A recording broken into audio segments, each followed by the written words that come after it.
the opportunity to finish the season. I mean, who knows where it would have went. Is that the tough part about seeing the team go? It's the lost opportunity to win. That's the biggest thing about it. You know, we never got the opportunity to achieve what we were set out to do. It just got cut short.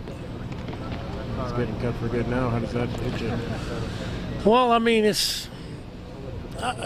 all this happening, it's just unfortunate. I mean, that's just part of baseball and its business. And I mean, if you don't generate the revenue to pay players, I mean, unfortunately, this situation happened. It's happening in hockey right now. People forget it was a hell of a team. I mean, seeing it today. A lot of people didn't forget. I mean, a lot of people, I see people all the time, they talk about, oh, you're part of that 94. Oh, yeah, we had a good team. I mean, it was just one of those things. I mean, we had a great nucleus of players. We had a great manager, good pitching coach, and we put it all together. And one thing that a lot of people seem to have forgotten is the crowds and the atmosphere here when the team was going well. Certainly the way this dragged out as long as it did, there have been small crowds, and it's been like the city's become known for that. Well, it's unfortunate because I know when I first got traded here in '92, all the 3 years I was here, we had fans. I mean, and I know in '94 we were drawing 25,000 to 30,000 people. I mean, the fans were here. The biggest thing is, I mean, if you win, they come. But if you can't pay and with the revenue, you know, I mean, you got to trade players. I mean, the fans, they'd like to grow with the players. And it's just unfortunate that team had a great group of guys that the fans are really attached to, and they just started trading them away. Excellent. Even before they opened up the season in winter of '68, we sold season tickets for the Expos. I belonged to the Braves and he belonged to the Cubs. Then Jim Fanning asked us if we'd like to help him out over the winter, and we had fun. And I knew eventually that I would end up here. And August 1969, I was with the Braves. We're in first place, and the Expos got me. I was the happiest guy in the world. I was very, very happy. You've been waiting for it for a long time, but now that it's official, how's it hitting you? Hard. It's hard. It's dropped a few tears a while ago. And I think I will a little bit more tonight. You know, this has been my life. I've been in baseball for 50 years now, and 50 years you just don't throw that out the window like that. It's and especially this city that I'm so proud of, and now it's the end. People don't seem to think what this means to the city. I mean, it's gonna, every day the name of Montreal was all over the world because they had the Montreal Expos. You won't see that anymore. Next year you won't see the Montreal Expos in the papers, on the radio, on TV. This is a sad day for the city too. It's a sad day for our fans. All our, people, over 50 years old. My father, my mother, they when they were living, they listened to every game on the radio. They watch every game on TV. All those people that don't have much to do, they look forward to these games. Now they won't have these games anymore. It's they'll be bored. They won't know what to do with themselves, and automatically they'll die younger. It's not funny. It's serious because people were looking forward to spring training for the Montreal Expos, and then for 8 months, every day, they had the news from the Expos. They had baseball games on. They had to watch TV and watch what the Expos were doing, no matter if they were in Florida or whatever. This was a good way to relax for all those people. I don't know what they're losing. A lot of people have forgotten what they're going to be missing. Yeah, a lot of people will miss it, and a lot of people don't know what they're going to miss. I know what I'm missing. I'm going to miss baseball here in Montreal. What are you going to do, Mr. Raymond? I don't know yet. I'm going to finish the season. There's 4 more games to be played. After these 4 games, I hope that Frank Robinson wants me on his staff, and if he wants me on his staff, I'm going to go to Washington or wherever they go. I'm going to go because I'm a baseball man. I've been in this game, like I said, a while ago, for 50 years, and I don't want to end in a sad note like that. You know, my wife is willing to move if we have to move. That's very important. My wife has become a baseball fan. She missed one game this year. That's how important it is to me, my wife, and my family, and a lot of baseball fans too, which didn't come very often at the game, but they've been burned before, and I don't know what it would have taken to bring him back. Now it's too late. I think that's what it was, though. They were burned too many times, and they just didn't come back. Yeah. You know, you just take 1994 season. It's in one day they let go 4 All-Star players, and all 4 of them were in the playoffs the year after. John Wetland is the MVP in the World Series, so it's, you know, instead of say, oh, well, we're going to sacrifice maybe 1 or 2 and keep 2, and we're going to keep on winning and win the championship in '95, but we didn't do that. They were afraid they were going to lose money. Well, they lose money anyway. How disappointing is this for Montreal and for the city? Well, I don't know if the city of Montreal knows what they're losing, but they're losing a good publicity, free publicity everywhere. You know, you watch every ball club that comes here. Everybody brings, well, not everybody, but a whole bunch of people bring their wives here. You know, they love the city because the people are so friendly here. They love they go shopping here. They love to go eat here, and the atmosphere. This is a very safe city, and the people on the other teams, they say, "Hey, we walk everywhere here. We're not afraid to go anywhere." It makes me proud. I was so proud when the Montreal Expos got the franchise. I was in Cincinnati. I was playing for the Braves, and I ran across the street because it was raining like heck. And in those days, you didn't have all the special sports stations. And I was wondering because the night before, before I went to sleep, I listened to the sports news, which was about 5 minutes, and they said in a few minutes we'll know which city will get the expansion. They said Buffalo was number 1, San Diego number 2, Montreal number 3. And then I woke up the next day, I ran across the street, and Montreal was 1, San Diego 2, and Buffalo was left out. They're still left out, but now we're out. So that's, I kept telling my teammates in Atlanta, wait till you get to Montreal. I was so proud, and now it's sad. And I don't know what else to say. Do you think baseball will be remembered here in Montreal, maybe from a player's point of view? Yeah, the players will remember. What about Gary Carter? He's inducted in the Hall of Fame with the Expo uniform. What's the Expos? I'm sure if they move, they're going to change the name. They should have changed the name here a long time ago, as far as I'm concerned. I suggested it a few times, but they laugh at me. But I think they should have changed the name. I don't know exactly what name they should have given, but you know, Gary Carter's in the Hall of Fame. Maybe Andre Dawson will go to Hall of Fame. I'm sure now he's not going to wear the Expos uniform in the Hall of Fame. And what about Steve Rogers? Spent his whole career here in Montreal. He's going to tell his grandchildren, "Hey, I played for the Montreal Expos." And what's that? They play soccer? They play bingo, or what? What is that? You know, so it's. People will remember because everybody that played here remembers the city. You talk to the ex-players, they all love the city. They all love it. It's a beautiful city. We had a lot of fun. A lot of fun at Jarry Park. We had a lot of fun here too. And even last year we had one of the best records at home playing here. The guys loved it here. We had to go to Puerto Rico for 6 games in September last year, and the Puerto Ricans didn't want to go because they would rather stay here. We just swept the Phillies. You know, we were number 1 in the Wild card, we're number 1, but we couldn't get any help from Major League Baseball to get one minor league player.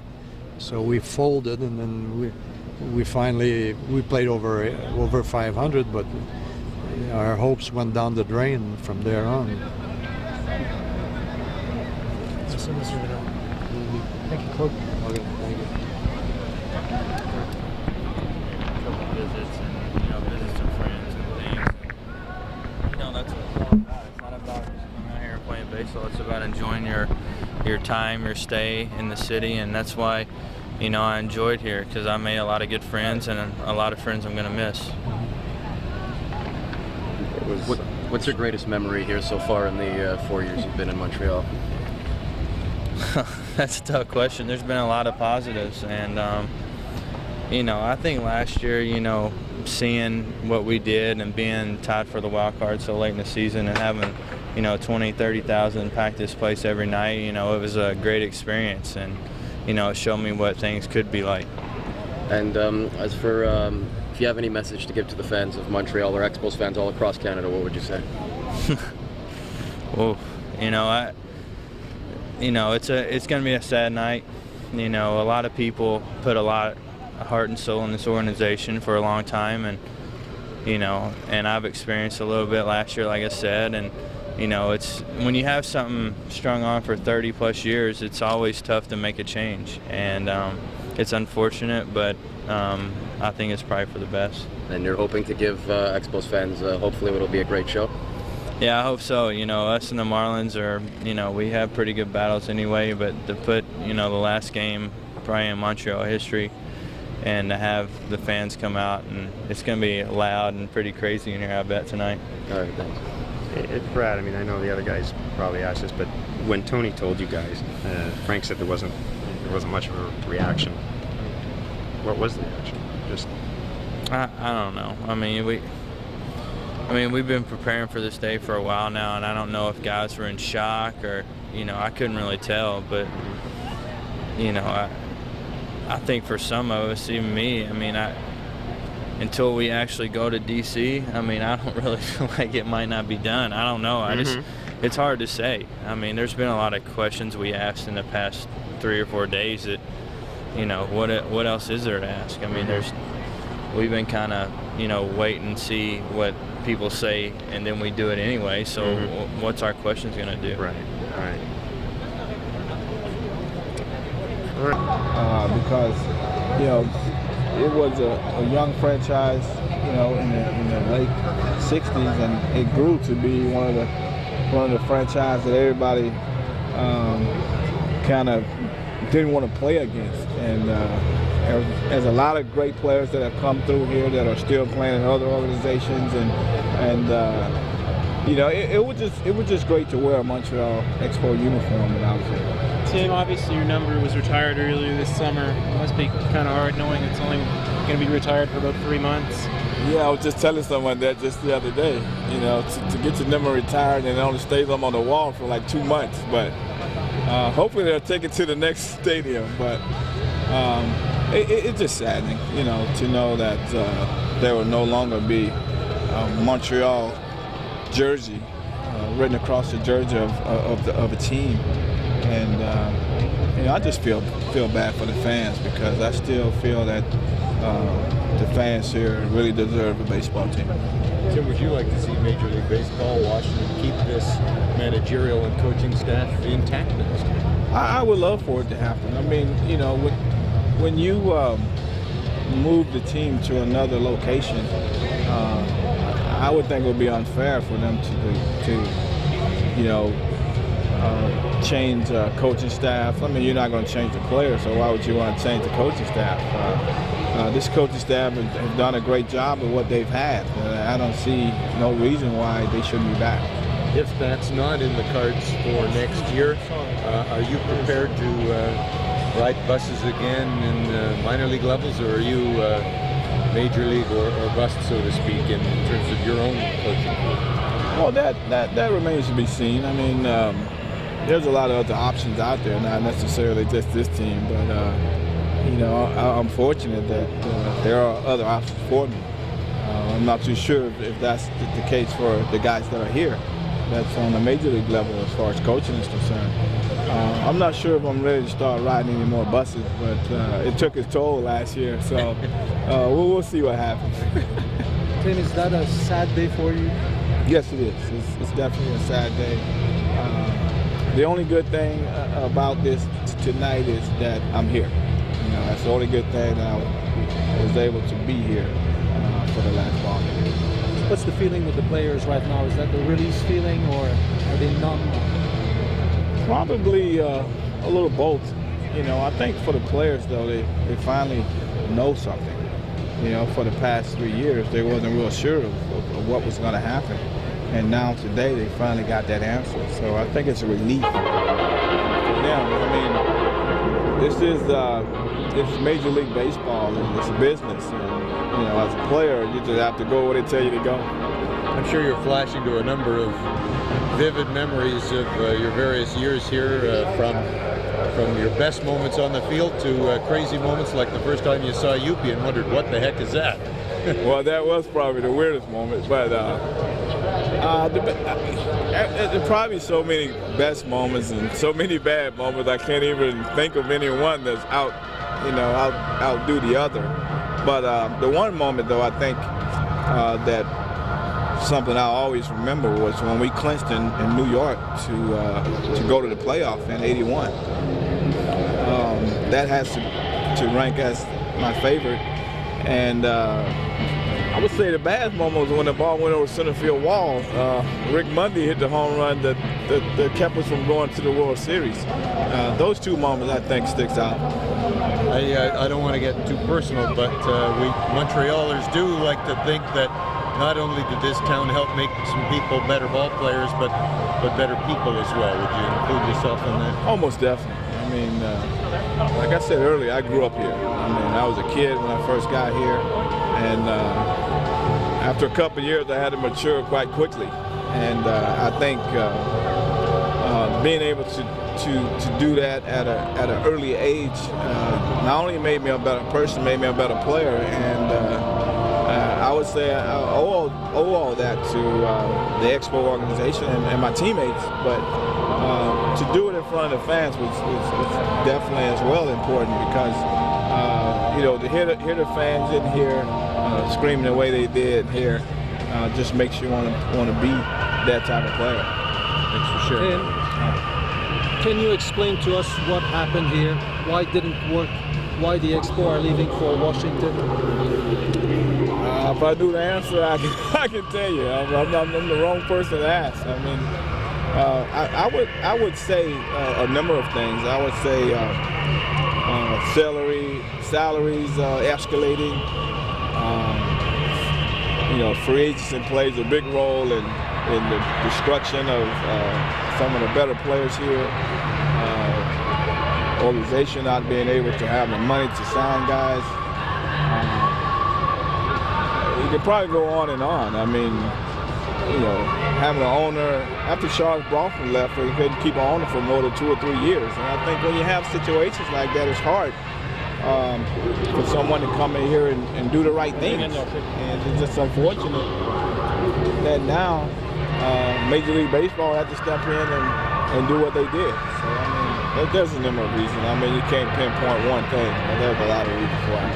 Well, now you're wearing this jersey, and you will for another couple games after tonight because you guys are going to Shea, but you've won a couple of rings, not with this team, but what does that mean to you?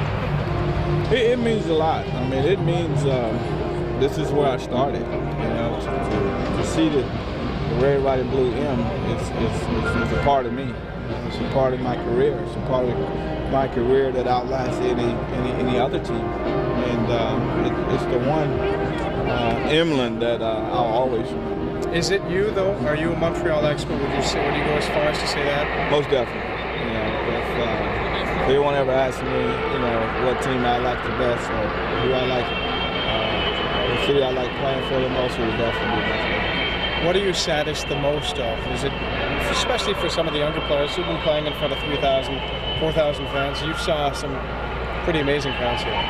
Well, probably that they didn't get an opportunity to see that. You know, these guys have never seen this place rock the way it rocked in the early 80s and into the 90s. They didn't really get an opportunity to see that, and that's the one part that I kind of wish they would have, because I think they would really have got a feel for what Montreal was really about. Not just a town that was pissed off because of things that were going on out of their control, but get a chance for those fans that really enjoyed the game to come out and watch it play. Thanks for your time. And when you run into former Calvin Castine at Olympic Stadium, and if you haven't guessed, we're here for the final chapter, actually the last page. 2004 has been the final chapter out of 36 years.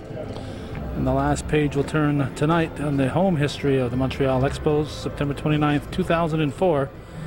3 games on the road where they'll face the New York Mets at Shea Stadium. And then the Montreal Expos, if all goes according to plan, will no longer exist. The franchise will relocate to Washington, and the Expos name will be retired forever. The fans are on the field. They're honoring the 1994 club. The 94 club was the year that the strike put an end to the season. There was no World Series. The Montreal Expos were leading the National League East that year. They were considered to be one of the best, if not the best team in baseball. It was between them and the New York Yankees, who were also having a fine season that year. It looked like there was going to be an Expo Yankee World Series in '94, but there ended up being no World Series. So they're honoring members of that '94 team, and they're allowing the fans onto the field, and there'll be an elaborate pregame ceremony, we believe, prior to the start of tonight's contest. And the opponent, quite appropriately perhaps, is the Jeffrey Loria-owned Florida Marlins. We'll get more into that hopefully as we get ready for the pregame ceremonies on the field.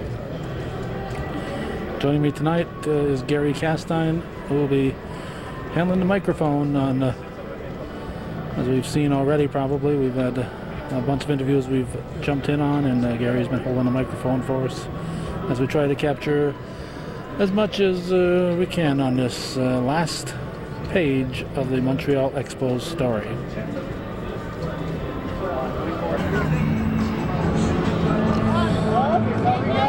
In 1967, Montreal hosted the World's Fair. It was called Expos 67. A year later, in 1968, as we watched Tim Raines autographing here, 1968, it was announced that the Montreal City had won the right to the expansion franchise in the National League, along with the San Diego City, the San Diego Padres, and Montreal Expos came into existence. Right from the start, many of us thought that the Expo name was a goofy name, and we heard Claude Raymond say earlier he has petitioned many times for the team to change the name from the Expos, but they kept it these 36 years, and they've worn that Expo name proud. As we said earlier, this will all come to pass very shortly. But like a wake of a popular individual, a funeral of a popular individual, a whole lot of people have come out to say goodbye and to pay their respects. We went by a scalper on the way back to our car. We went and put our tripod away and asked the scalper what his bad seats were going for, and he said $30. Now the bad seats are the bleacher seats. They go for $8 at the gate, and they go for $30 on a scalper tonight. Normally you can get a good seat from a scalper, or you could have got a good seat for $5, we were told.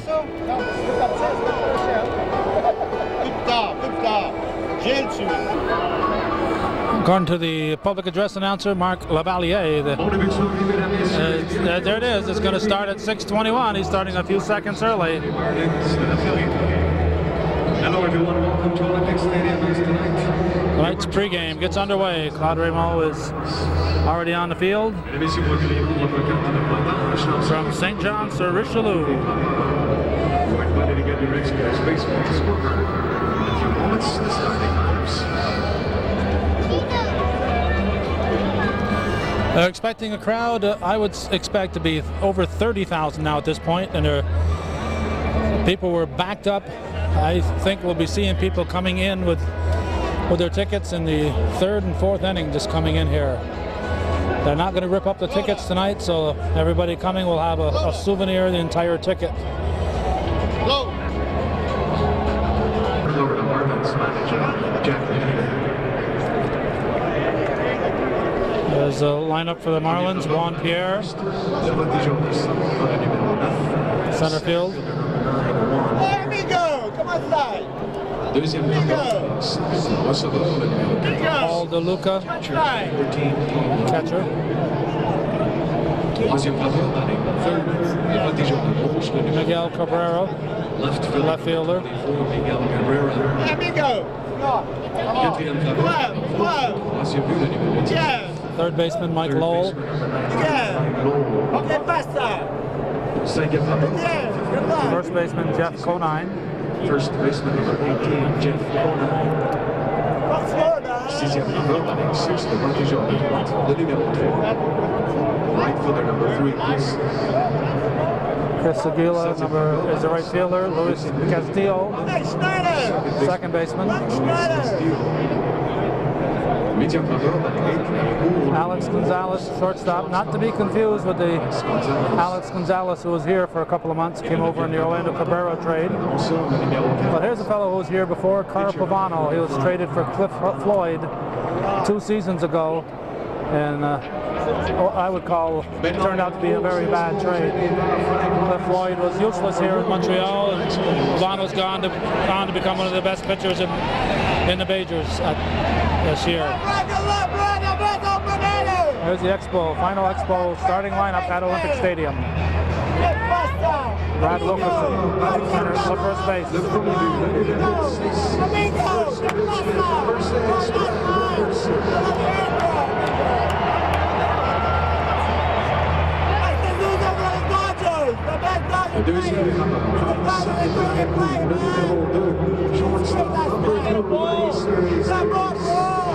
Torres. Nice Sarah's Torres, the shortstop. Third baseman, Tony Batista. Tony Batista, third baseman.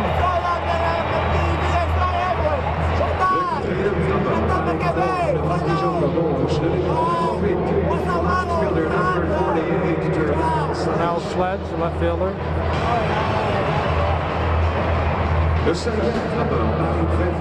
Last night, the Expos had only 3 hits. Juan Rivera had all 3. He's in center field tonight. He had 2 doubles and a home run last night. Le sixième frappeur, avec 6, le voltigeur de droite, le numéro 38, right fielder, number 38, Ryan Church. Ryan Church in right field. Le septième frappeur, avec 7, le receveur, le numéro 9, catcher number 9, Enar Diaz is the catcher. The fellow from Glens Falls, New York, Brendan Harris, that's second base. Second baseman, number 12, Brendan Harris. Et le neuvième frappeur, avec 9, le lanceur. Sunwoo Kim, who had a great outing last time he pitched, is going to be the pitcher. Sonny Kim had an excellent performance last time.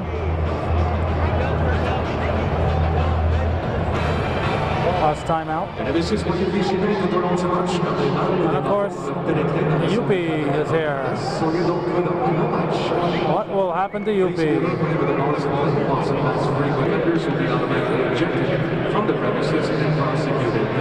We're trying to give the fans a fair warning to stay the heck off the field tonight. 33 years ago in Washington, the team was moving to Texas. The fans knew it.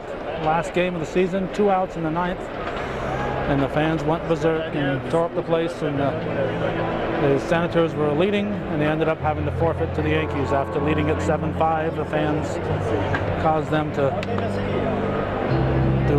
lose that last game in Washington. Were the best record in baseball at the time. Attirons votre attention en ordre de vous présenter des images de quelques joueurs de l'édition 94. With direct your attention to this giant screen as messages for former 1994 players of Michigan. I'm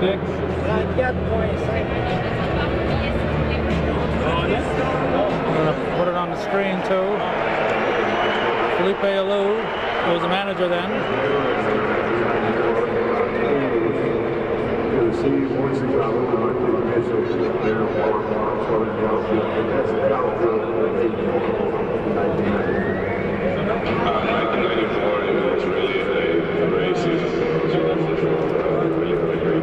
We know from past experience that we're not going to be able to hear these guys, so we're not taping this portion. Claude Rameau is going to officially greet the players returning. He was not part of that 94 team. He will represent the Expos in greeting the returning players. Mr. Claude Rameau from St. John's for Richelieu. A big, big crowd favorite. When he returned here a couple of years ago to the Expos, on opening night, they just gave him a rousing ovation.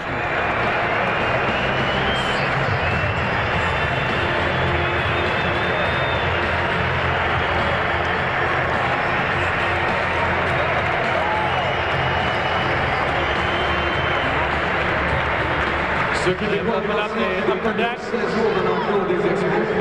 It's good to spend more than 14 seasons in the Expos bullpen. Accueillons Pierre Arsenault. Pierre Archambault, now a bullpen coach for the Florida Marlins.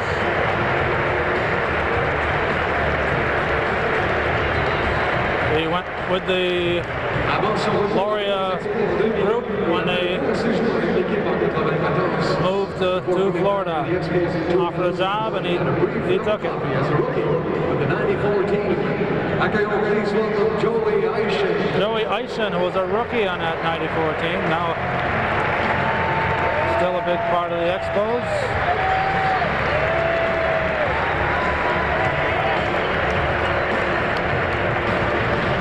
L'un des joueurs locaux les plus populaires qui a joué avec les Expos en 93 et 94. One of the Expos' more popular homegrown players, accueillons Denis Boucher. Denis Boucher.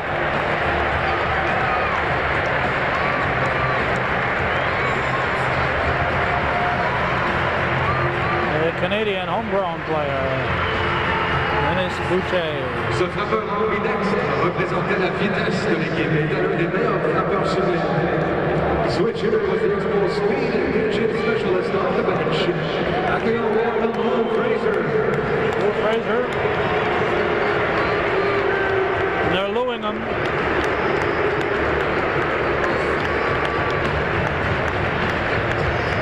Ce lanceur de relève a conservé de 3,46 centres de manche en 94. It was an integral part of the bullpen, compiling a 3.46 ERA in 39 games. Accueillons welcome Gil Heredia. Gil Heredia. Relief pitcher. Il a mené les Expos en relève avec une moyenne de points mérités de 2,70. He shut down opposing teams in relief, leading all Expos relievers with a 2.70 ERA. Accueillons welcome Tim Scott. Tim Scott, the top man in the bullpen for the Expos. Well, actually, John Wetland was.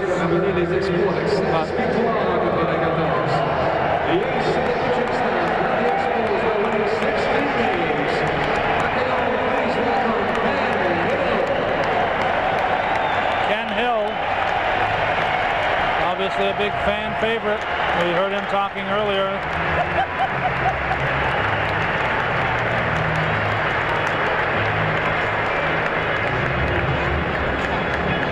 Mesdames et messieurs, afin d'immortaliser cet exploit, nous les invitons à se diriger vers le champ rouge pour le dévoilement d'une bannière commémorative. To immortalize the 1994 season, we'll now invite our guests to the left field to unveil the commemorative banner. We'll unveil something in right field that'll be there for one entire game. A tribute to them, they'll be there for one game. Approaching 7 p.m.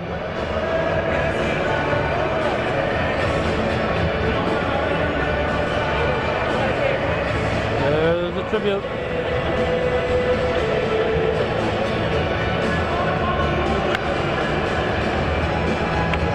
They walked faster than they thought they would, I guess. They're still playing stuff on the scoreboard. There's the record was 50, 54 and whatever.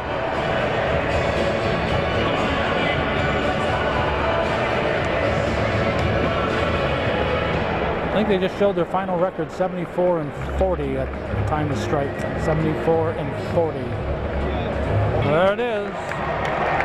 Best team in baseball, 1995 Montreal Expos.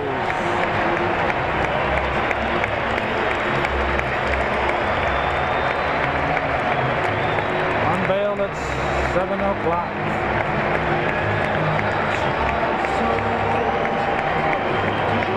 As we said, that will be there for exactly one game. Why they didn't do this earlier in the year, we'll never know. But it's almost a slap in the face in some ways to remind the fans of what they had here and that team, because it never got to play in the World Series. As Claude Raymond said, they had 4 players that left that were eligible for free agency. 4 players that left and they didn't replace, including John Wetland, who went on and played for the Yankees and had a tremendous career for the Yankees for a few years before moving back to his home state of Texas for the Rangers. But 1995 started the decline because the 1994 was not kept together. 94 team was not kept together.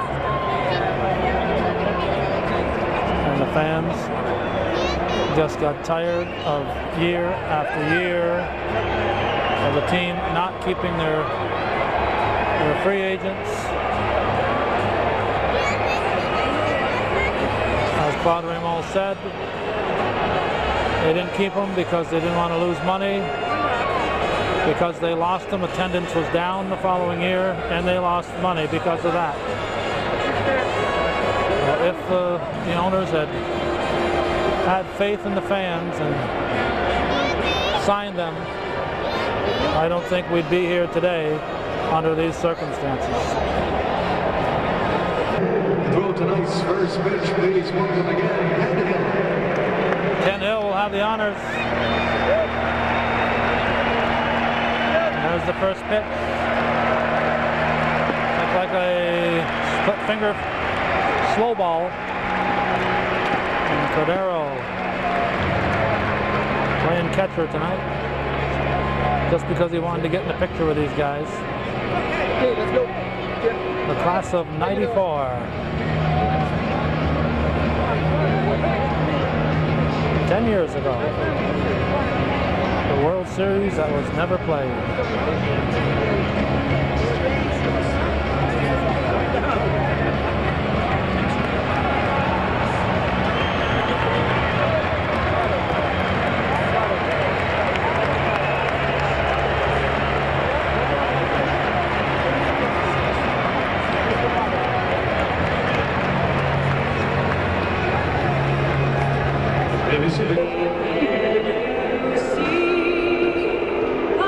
Tim Richardson.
few lowlifes in the crowd when the American flag went up. Of course, the team is moving to the capital of the United States, Washington, D.C.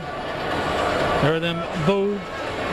Some are using this as an excuse to show their anti-American side. And then in a spontaneous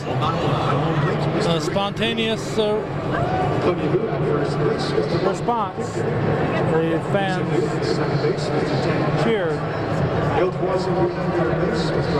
Expo fans cheered the American national anthem to drown out the booers. Felipe Alou, that's a manager and a half ago, 2 managers ago. Frank Robinson will bring out the starting lineup for the Expos on this last game here in Olympic Stadium. He wants to be the one to do it, I guess.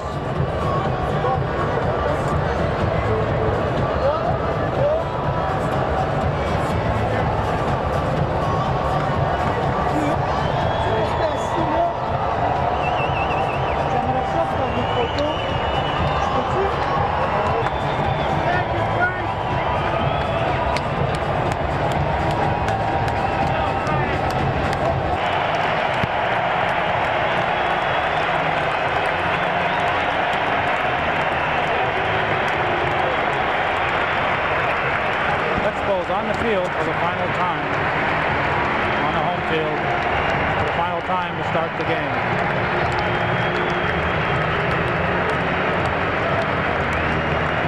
We'll stay down here for the first inning, and we plan to be down here for the final inning. If anyone runs on the field, the smiling chap here will be the first line of defense. Pierre will lead it off for the Florida Marlins, the world champions. They, however, will not be defending their world championship title.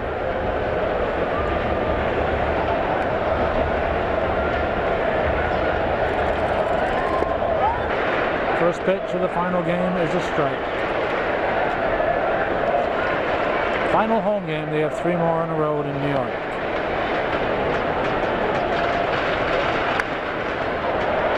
Fouled into the crowd.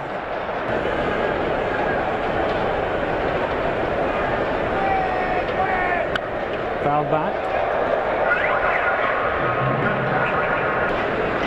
Our buddy Ed Steinman putting the balls, strikes, and outs on the scoreboard for the final time tonight. Strike 3, looking. Pierre goes down on strikes.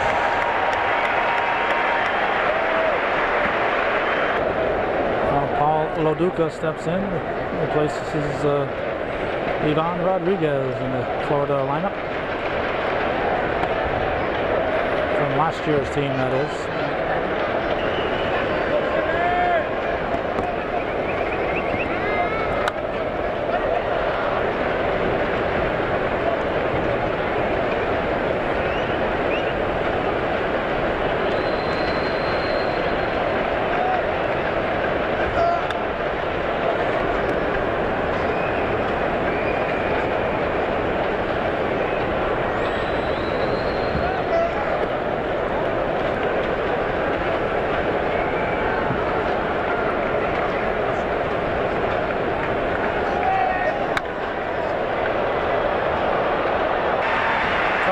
Field corner. Troisième ballon de bas des jambes gauche, avec third left fielder Miguel Cabrera. Now 2 outs here in the first inning. It's Miguel Cabrera.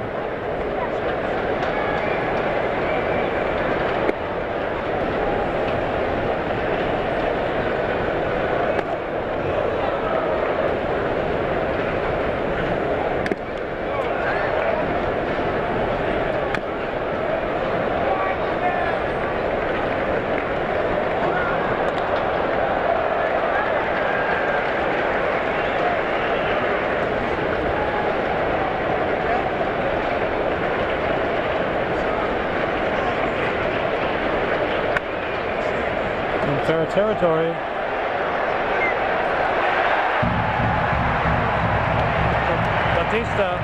for Wilkerson. 3 up, 3 down for Florida. The first inning of the final game at Montreal. Top half.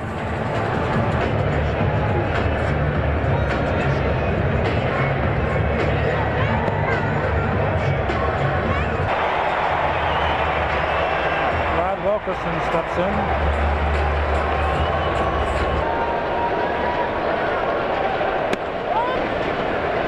First pitch to him, it's a strike.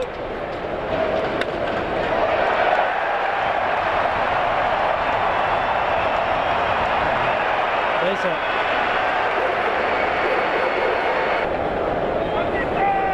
The shortstop is Turris.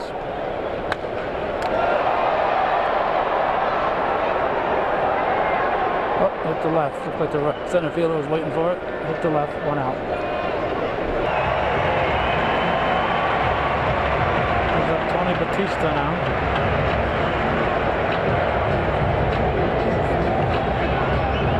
.32 home runs. Wilkerson has 31. Got 110 runs batted in.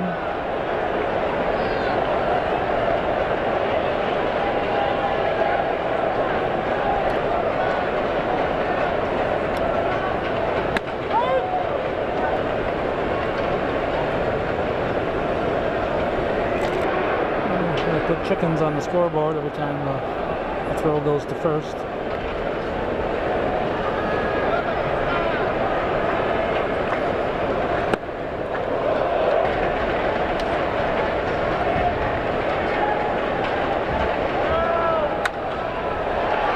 Could be 2. And that's how the Expos' first inning ends on the final game of Stadium history.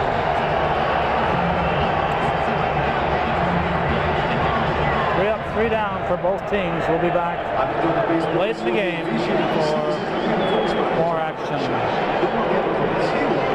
See here, it's very tight. Waiting the end of the last Expo home game. These are all police.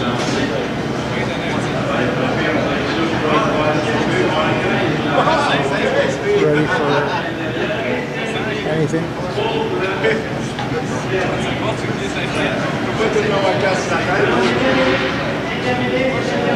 This is not all. Over where that gentleman is, right here, I walk by, is a room full of security people. Police ready to come out if needed. I don't know where else they'd be going to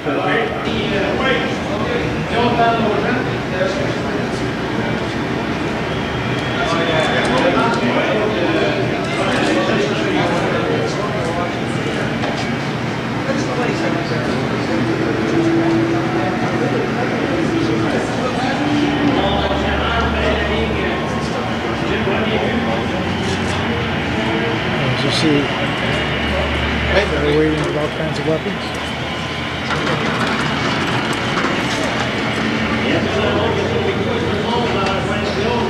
This is baseball.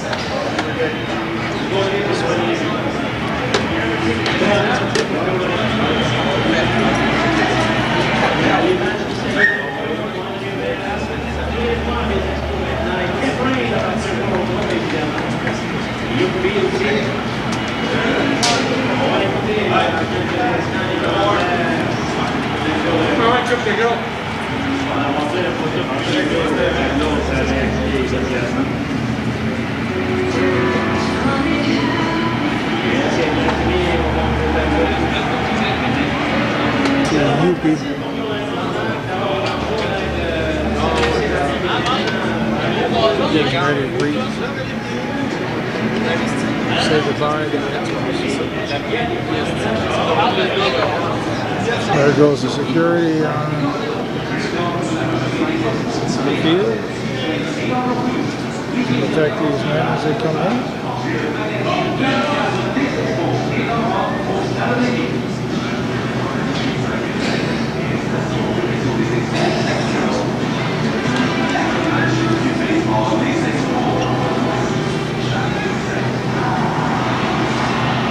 Frank Robinson, manager.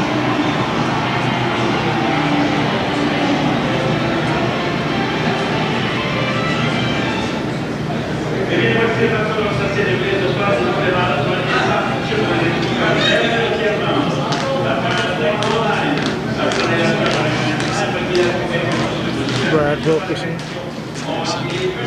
pretty well shaken up, was given an ovation tonight. And here comes the troops.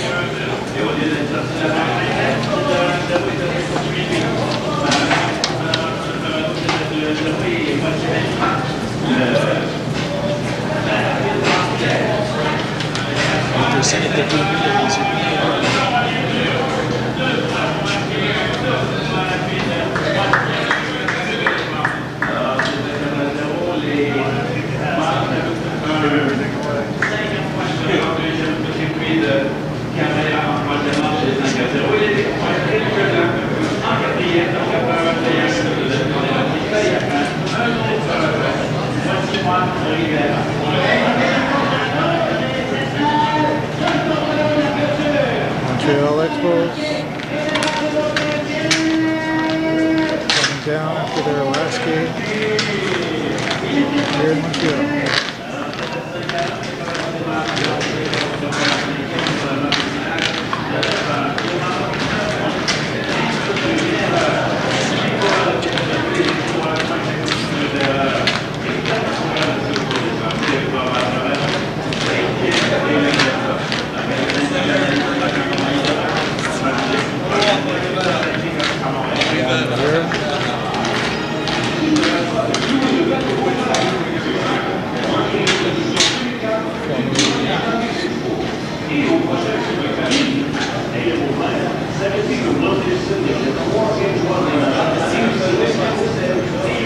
I don't know what she was.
Mark Sudal, Channel 5 News, waving to us.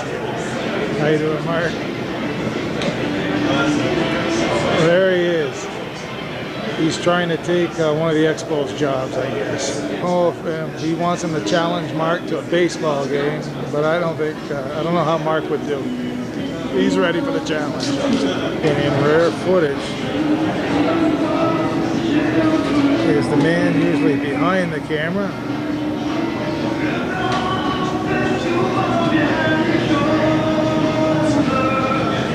Sometimes known as Calvin Vision. Calvin Castro.